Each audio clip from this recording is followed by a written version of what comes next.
ये हमारा पहला क्वेश्चन है 724। एक अभाज्य गुणनखंडों का गुणनफल के रूप में व्यक्त कीजिए। तो इसको सॉल्व करने का सही आंसर ये होगा, जिससे क्या है इधर क्वेश्चन में क्या दिया हुआ है 724। ठीक है, तो 724 का अभाज्य गुणनखंड मतलब अभाज्य क्या होता है, जो अपने टेबल के हिसाब से और किसी टेबल में ना आए। 5, 7, 10 नहीं, 11 ऐसे ही। ठीक है, तो 724 ये गुणनफल 724 के अभाज्य गुणनखंडों, ये साफ सीधा पता चल रहा है हमारे पहले चैप्टर से है। ठीक है ना, तो हम पहले इसका क्या करेंगे, हम इसका करेंगे एलसीएम 724। तो पहले 2 से 3, 2 अच्छी 12, 2 दूनी 2, 1, 8, 1, 188 किसी भी टेबल से कटेगा नहीं, तो हम डायरेक्ट इसको इसी टेबल से काट देंगे। जैसे कि हमारे पास है 2 × 2 × 181। ठीक है, तो अब हम क्या लिखेंगे 724 के अभाज्य गुणनखंड। ठीक है, फिर हम यहाँ पे लिखेंगे 724। यहाँ से कॉपी में करते हो तो यहाँ से स्टार्ट करना है, ये तो सिर्फ फॉर्मेट था, ये आपका रफ वर्क में आएगा, ये काम रफ वर्क में आएगा। 724 इधर हमने जो लिखा था इसी को HT से उतार देंगे। 2 × 2 × 181। 2 यहाँ कितने बार है, 2 बार है, 2 का स्क्वायर मल्टीप्लाई 181। यह हो गया आपका सॉल्व।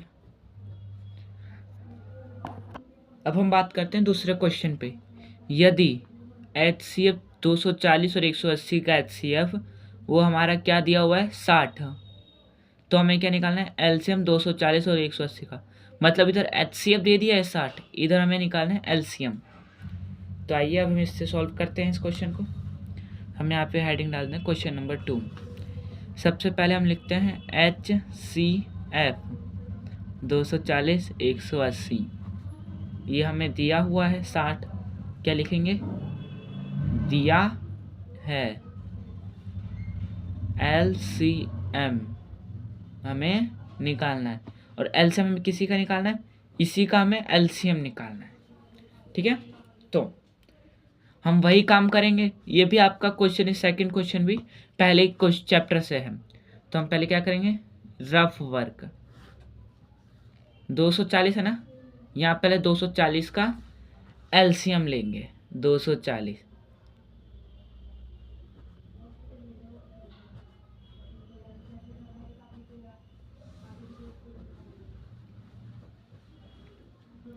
ये 240 का ये एलसीएम हो गया, और हमें दूसरा क्या दिया हुआ है 180। 180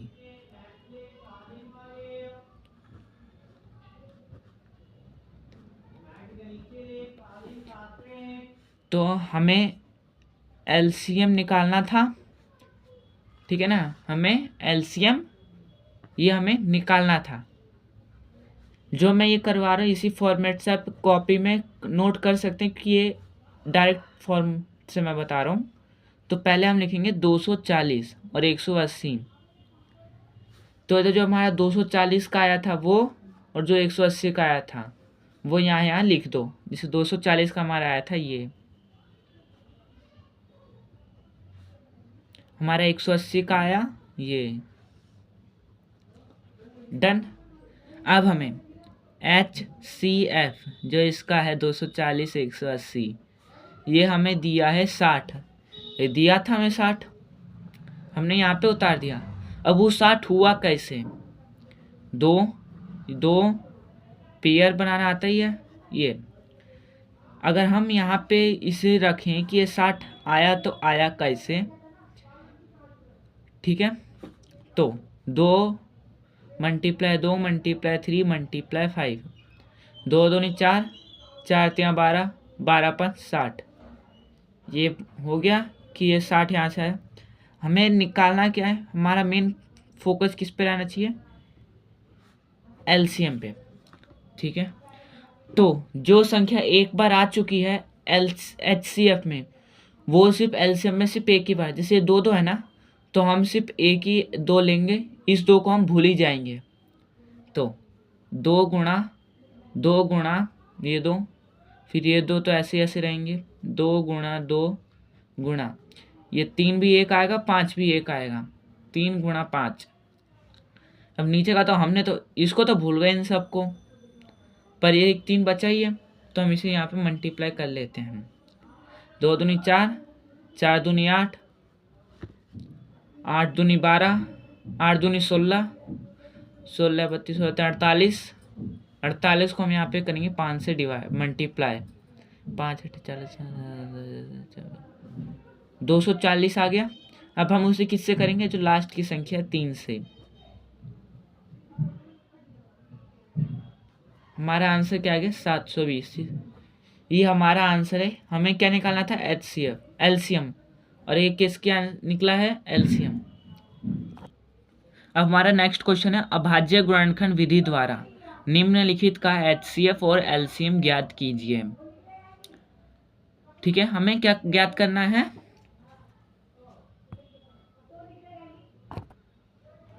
हमें ज्ञात करना है एचसीएफ और एलसीएम।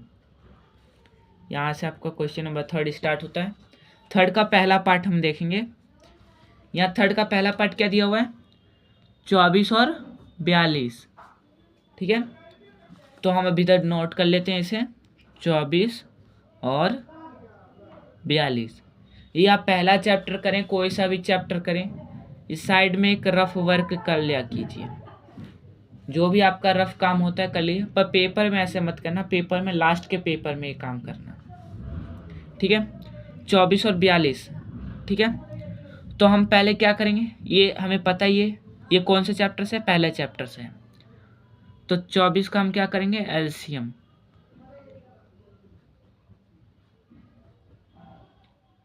ये मैंने 24 का एलसीएम कर दिया। अब हम करेंगे 42 का।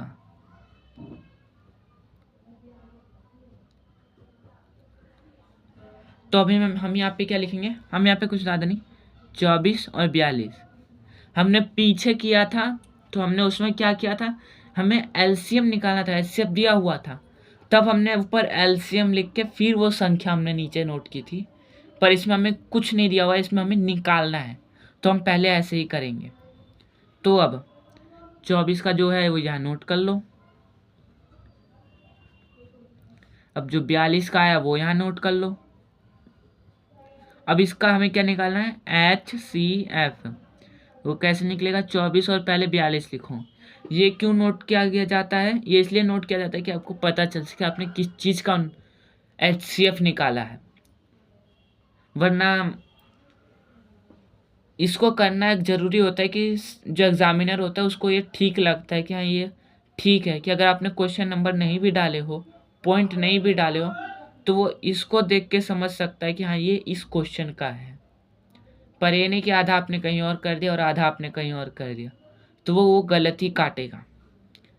ठीक है, अब हम क्या निकाल रहे हैं, एचसीएफ। तो इसमें पेयर बना लो।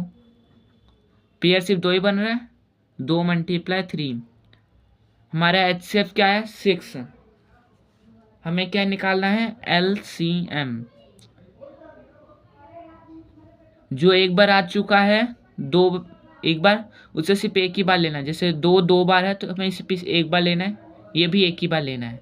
तो हमने इधर लिया 2 × ये दोनों तो ऐसे ही रहेंगे ही, एक ये और एक नीचे का ये 7, 2 दूनी 4, 4 दूनी 8, 8 24, 8 24।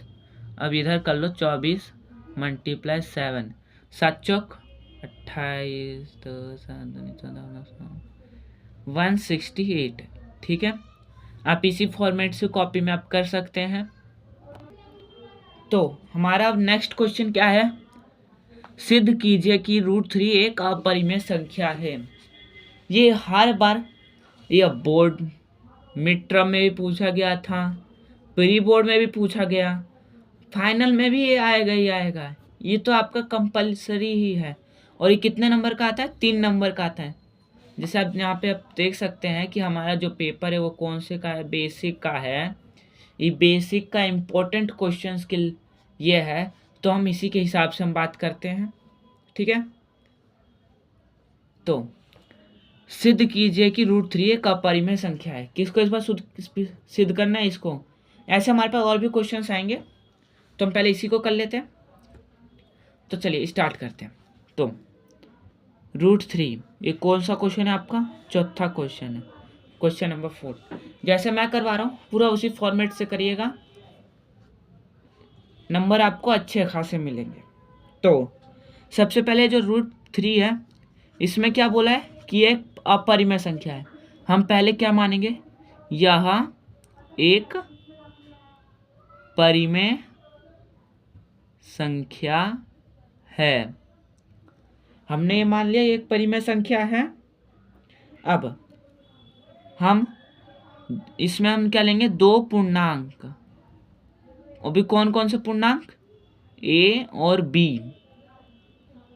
ये बात ध्यान रखना a और b के साथ कि b कभी 0 के बराबर नहीं होगा।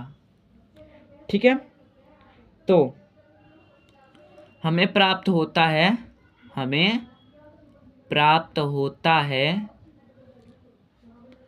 √7 = a/b।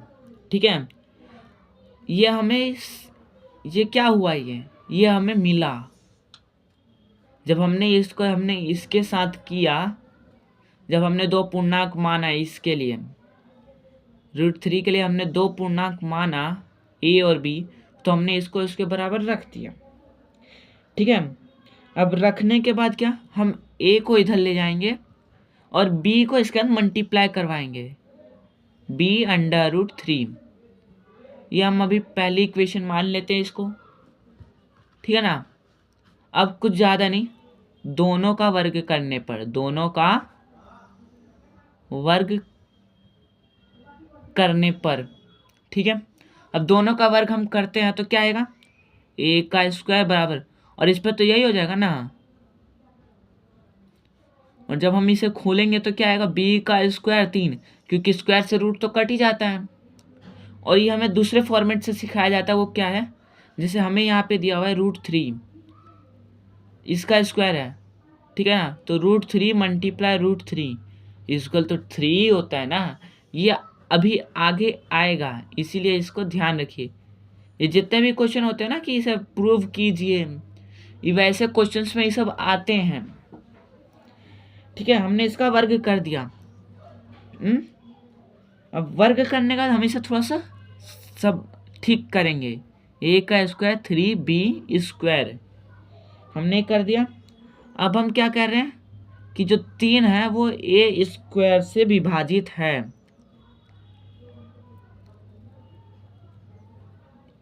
क्यों है? हमने यहीं पे बोला था कि b 0 के बराबर होना नहीं चाहिए था। अब 3b² ऊपर है, अगर ये a उसके नीचे आएगा तो ये अपॉन में नहीं हो जाएगा? हो जाएगा ना। अब मान लो आपके पास 5 चीज हैं। ठीक है ना, अब आप किसी दुकान पे गए, उसने कहा भाई मैं तुझे एक ही चीज़ दूंगा, बदले में तू अपनी 5 चीज़ हमें दे दे। तो आपका नुकसान तो हुआ ना, विभाजित तो हो रहा है आपसे। ठीक है ना, ये हम लिखने में, तो हम ये भी लिख सकते हैं कि 3 a से भी विभाजित होगा।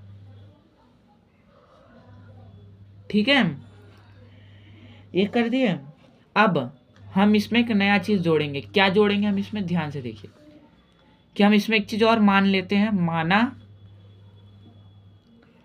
एक कितना है, हमने जो इधर a² था हमने अभी इसको छोड़ दिया है। ये जो इधर a² था हमने अभी इसे छोड़ दिया, अभी हम इधर हैं। हम निकाल किसका रहे? √3 का। तो हमने इधर किसको मान लिया? 3c। a को हमने ये माना है, और जो c है ना वो एक धनात्मक पूर्णांक है। क्या है? धनात्मक पूर्णांक है। डन। जब ये धनात्मक पूर्णांक है तो a = 3c। अब हमें जो यहाँ पे पहली इक्वेशन रखी थी, क्या रखी थी हमने पहली इक्वेशन? यहाँ ध्यान से देखिए, a = b/b √3। हम इसको एज इट इज यहाँ उल्टा देते हैं हम। अब यहाँ पे हमने a का मान क्या माना 3c, 3c is equal to b under root 3, ये मान लिया। अब हम इसे थोड़ा ठीक करते हैं, रूट 3b। अब देखिए हमने यहाँ पे क्या था ना कि 2 रूट 3 से एक 3 बनता है, तो जब 1 रूट 3 से एक 3 कटेगा तो क्या मिलेगा, 1 रूट 3 बचेगा। सिंपल सी बात है, ठीक है। तो अब हम इधर रूट 3c बराबर b, इसको भी करेंगे दोनों का वर्ग, तो रूट 3c बराबर b का स्क्वायर, तो ये क्या होगा 3c² equals to b square. हमने यहाँ पे पहले ही समझा दिया है। ये कैसे हुआ 3c, जब 2 रूट 3 आपस में मल्टीप्लाई होते हैं तो हमें क्या मिलता है 3। ओके, जब अब ये हो गया तो अब हम ये लिख सकते हैं कि जो 3 है वो b² को विभाजित करेगा।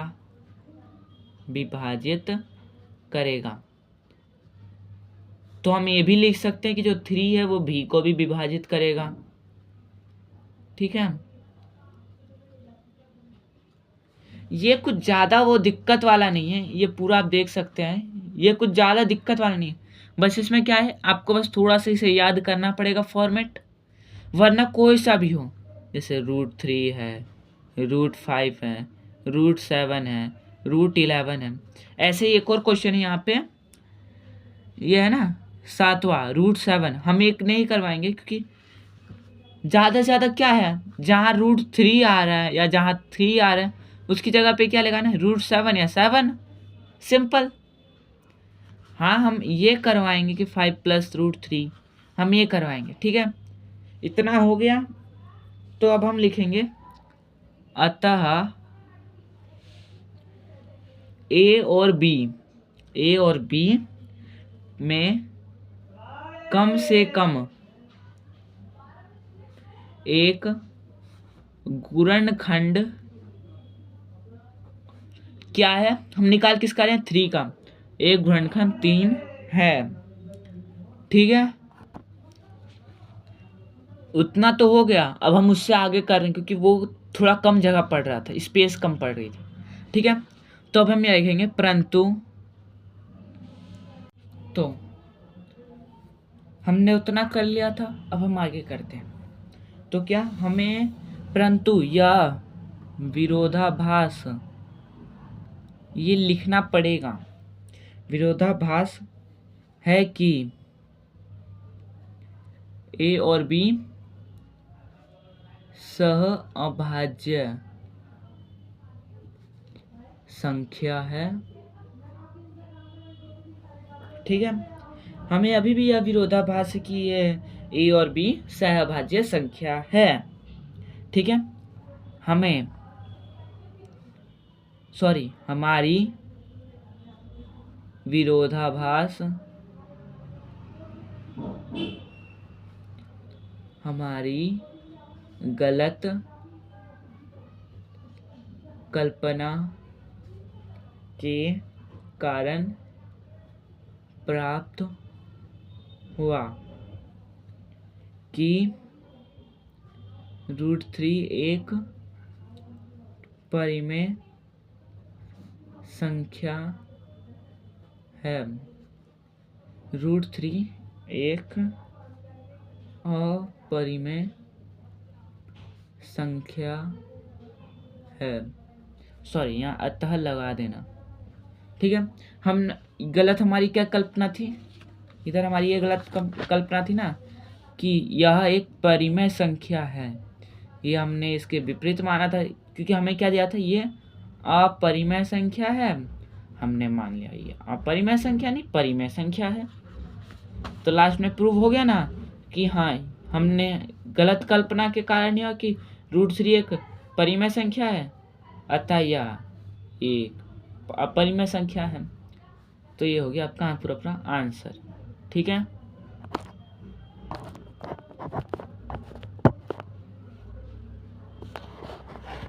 हमारा नेक्स्ट क्वेश्चन क्या है सिद्ध कीजिए कि 5 प्लस रूट 3 एक अपरिमेय संख्या है। यदि रूट 3 एक अपरिमेय संख्या है, हमने ऊपर सिद्ध किया ही था, हैं? हमने ऊपर सिद्ध किया ही था कि रूट 3 एक अपरिमेय संख्या है, कर दिया था। अब इसने क्या बोला है, 5 प्लस रूट 3 सिद्ध कीजिए कि वह एक अपरिमेय संख्या है अगर रूट 3 एक अपरिमेय संख्या है। इसमें हमें पहले से दिया हुआ है कि रूट 3 एक अपरिमेय संख्या है। तो इधर हम करेंगे, कौन सा क्वेश्चन है, क्वेश्चन नंबर 5वां। ये हम 5वां क्वेश्चन हो रहा है, सेम टू इसी का सेम टू सेम कौन सा क्वेश्चन है, ये 8वां क्वेश्चन है। सिद्ध कीजिए कि 5 माइनस रूट 3 2 एक अपरिमेय संख्या है, यदि रूट 2 एक अपरिमेय संख्या है तो। ठीक है, तो मैं आपको ये वाला क्वेश्चन करूंगा, ये आप खुद से ट्राई करेंगे, वरना हम अब नेक्स्ट क्लास में इसे करवाएंगे, नेक्स्ट वीडियो में। पहले पूरा पेपर जो हमारे पूरा क्लियर हो जाने दो, उसके बाद हम नेक्स्ट क्लास में जो जो क्वेश्चन हम छोड़ रहे हैं हम उसे दोबारा करवाएंगे। ठीक है, तो शुरू करते हैं। 5 प्लस रूट 3 है, तो हम हर बार की तरह क्या मानेंगे, ये हमें क्या मानने को कह रहा है कि यह अपरिमेय संख्या है। हम क्या मानेंगे, यह परिमेय संख्या है, कोई गलती नहीं। फिर हम क्या लेंगे, यहाँ पे भी हम दो पूर्णांक लेंगे, a और b। और एक बात आपको पता ही होगी, b बराबर नहीं होता है 0 के। 0 कभी भी b नहीं हो सकता है। आपने कभी ये देखा है 2/0, ये देखा है 5/0, ये आपका a है, ये आपका b है, तो 0 कभी भी नहीं हो सकता। ठीक है, अब हमें प्राप्त होता है, तो हमें प्राप्त होता है, ठीक है, कैसे प्राप्त होगा, देखिए 5 प्लस √3 इजकल टू a/b, यही है ना, क्लियर। अब ये जो √3 है इसको हम अलग करेंगे इससे, 5 प्लस a/b इजकल टू √3, ठीक है ना। पर इधर ये प्लस का था, उधर जाके क्या आ जाएगा माइनस का, और ये प्लस का था, ये इधर आके क्या आ जाएगा माइनस का, क्योंकि देखो इन्होंने अपनी जगह चेंज की है ना, कुछ भी किया है जगह चेंज किया है, तो दोनों हो जाएंगे माइनस के। अब हम इसे ठीक करते हैं, ठीक करने पर -3 is equal to 5 minus a/b, ठीक है।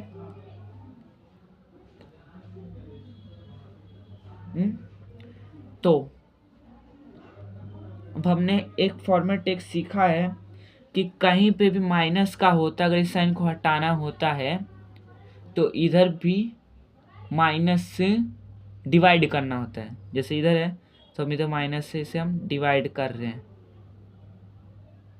प्लस का है तो माइनस, ठीक है। तो इधर क्या आ जाएगा, √3 is equal to -5 plus a/b, ठीक है ना,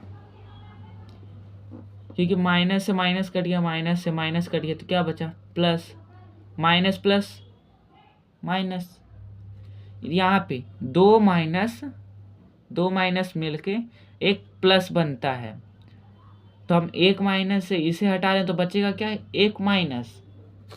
जैसे यहाँ पे आप ये देख सकते हैं, ये फॉर्मेट दो माइनस होते हैं मिलके बनता है एक प्लस, प्लस और माइनस को हटा दो, बचा क्या एक माइनस, तो वो इधर बचेगा, ठीक है, डन।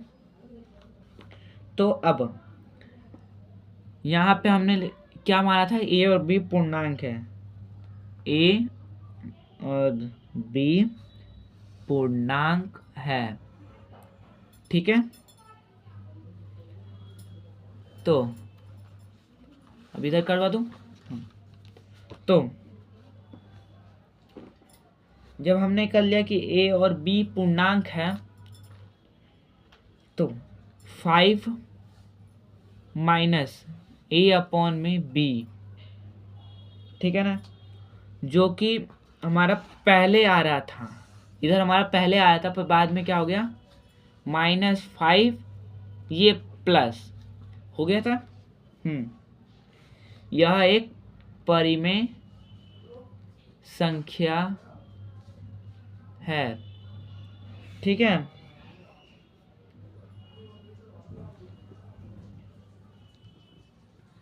तो हम ये भी मान सकते हैं कि जो √3 है वह भी एक परिमेय संख्या है।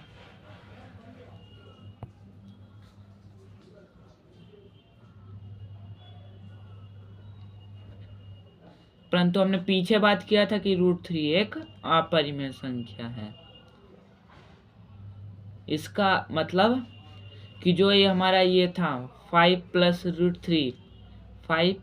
√3 यह हमारी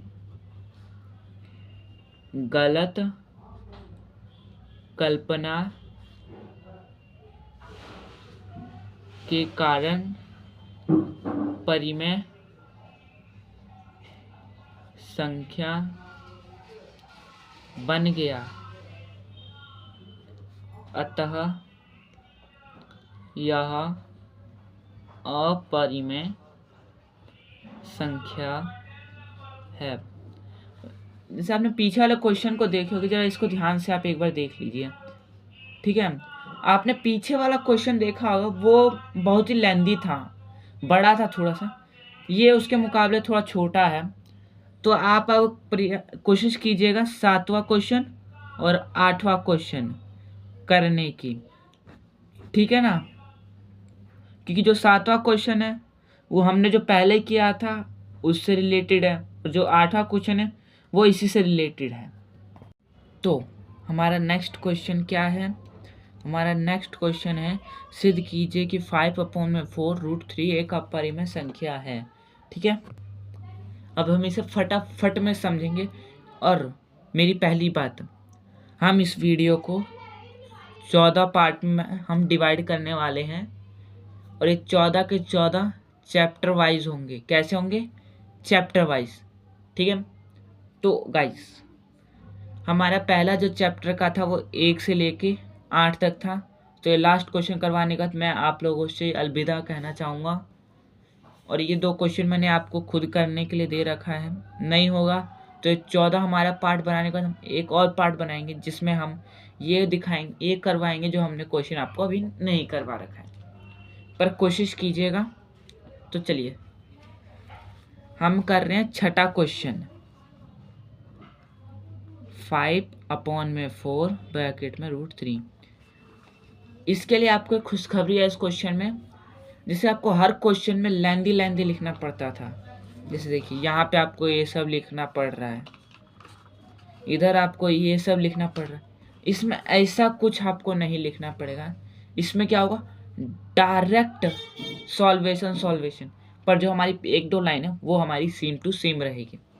तो चलिए शुरू करें। तो सबसे पहले हर बार की तरह हम क्या मानेंगे कि पहले चैप्टर से हम इसके विपरीत मान लेते हैं। क्या मान लेते हैं? और हम इसमें क्या लेंगे, 2 पूर्णांक।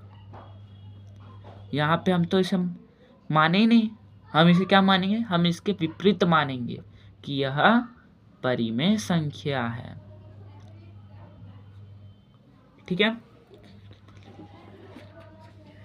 अब हम 2 पूर्णांक लेंगे, a और b। आपको पता ही है b बराबर नहीं होता 0। और हाँ, आपको एक बात बतानी है, मैंने आपको पीछे 3 क्वेश्चन में नहीं बताए। एक बात याद रखना, जो a और b है ना, यह सह अभाज्य संख्या है। क्या है? सह अभाज्य संख्या है। जो हम इधर बार बार ले रहे हैं ना, a और b, वह एक सह अभाज्य संख्या है, ठीक है। हमें प्राप्त होगा। अब हम इसी को एज इट इज यहाँ पे लिख देंगे, 5/4 ब्रैकेट में √3 इजकल टू a/b, ठीक है। ये भी डिवाइड में, ये भी डिवाइड में है। हम इधर √3 को छोड़ देते हैं, बगल में हम ले जाते हैं 4a/5b, डिवाइड है, इधर आके तो मल्टीप्लाई होगा ना, सॉरी 4/5, इधर डिवाइड हो रहा है क्योंकि जब एक जगह से दूसरी जगह जाता है तो ऊपर नीचे होता है ना, तो ये तो सिर्फ समझाने के लिए था। पर हाँ, जैसे जैसे मैं करवा रहा हूँ ना वैसे वैसे करना, ठीक है ना, पेपर में नंबर अच्छे आएंगे। करने के बाद अब दोनों तरफ वर्ग, दोनों वर्ग करने पर, हाँ मैं मानता हूँ मेरी जो हिंदी का थोड़ा सा है, हिंदी में मैं ठीक हूँ, पर लिखने में फटाफट कुछ वर्ड्स भूल जाता हूँ। जैसे दोनों तरफ, इधर है ना तरफ, ये मैं लिखना भूल गया, तो आप एक बार इसे पढ़ना तो अपने शब्दों में बना के लिखना। दोनों तरफ वर्ग करने पर, तो हमने पहले आपको बताया था √3 का हम वर्ग करेंगे तो क्या आएगा, वो हम डायरेक्ट इधर करेंगे 3। 4 का वर्ग करेंगे तो 16a², 5 का करेंगे तो 25b², ये हो गया। अब हम क्या करेंगे, जो 25 है ना हम इधर लेके चले जाएंगे, 25 को इधर लेके गए, क्या आया 75b² = 16a², ठीक है। ये 3 से डिवाइडेड हो सकता है पर ये नहीं हो सकता। अब इसी में हम एक चीज मानेंगे, माना जो a है वो क्या है 3 है, a क्या है 3 है, जो a है वो 3k है, ठीक है। अब हम इधर कर लें,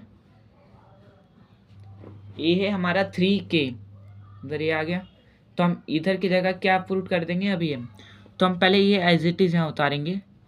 ये आप देखिए 75b² = 16a², 75b² = 16।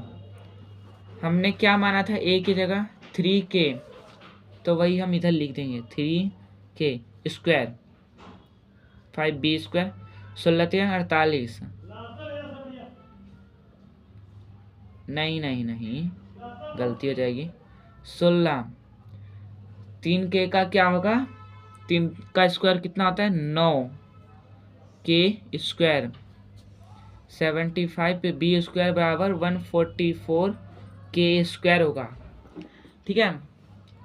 अभी भी ये 3 से डिवाइड हो सकता है पर ये 3 से डिवाइड हो सकता है, पर हमने क्या माना था, हमने जो 2 किए थे उसमें क्या माना था, √3 जो है वो अपरिमेय संख्या है, ठीक है। और ये दोनों जो है वह परिमेय संख्या है। कौन दोनों, हम इसको मान लेते हैं p, इसको मान लेते हैं q, p और q परिमेय संख्या है। हमने इसको माना है p, हमने इसको माना है q। कुछ वीडियो में दिखाया जाता है कि इसकी जगह हम p और q रखते हैं और यहाँ पे हम a और b रखते हैं, वो आपकी मतलब है कि आपको जो अच्छा लगता है आप वो रखिए, पर वैसा रखिए जो मैथ में इस्तेमाल होता है, ठीक है ना। जैसे आप रख दो कहीं पे CD XY, नहीं ये तो होता है YZ, हाँ ये आपका सरासर गलत मान लिया जाएगा क्योंकि ये कभी पूर्णांक होते ही नहीं है, ठीक है। तो यह हमारी गलत कल्पना के कारण हुआ। बोला था ना सिर्फ शुरू में लिखना पड़ेगा और ये लास्ट में लिखना पड़ेगा, बीच में उतना कुछ लिखने की जरूरत नहीं, डायरेक्ट इसको सॉल्व करो।